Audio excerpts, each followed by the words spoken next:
Mga kahuan, handa na ba kayong marinig ang pinakahihintay nating balita tungkol sa bagyo ngayong araw na to? Tara, panoorin na natin! Happy Wednesday po sa ating lahat. Patuloy po na umiihip ang malakas na northeast monsoon o ramihan dito sa malaking bahagi ng Luzon, habang ang easterlies naman o yung hangin galing Pacific Ocean ay siya nagdadala pa rin po ng mainit na panahon in many areas of southern Luzon, Visayas, and Mindanao. Bagamat wala po tayo nakikita na bagyo na papasok ng ating Philippine Area of Responsibility hanggang sa Friday, patuloy nating minomonitor yung cloud cluster or kumpul ng ulap po dito sa may Central Pacific Ocean.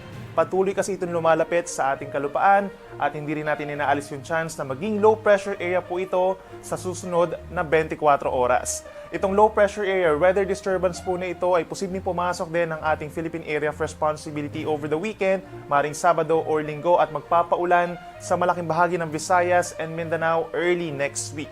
Kaya patuloy po natin itong mamonitor at lagi po magantabay sa ating mga updates.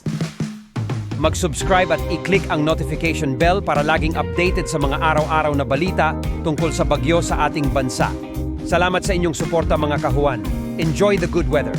Abangan ang aming next bagyo update video.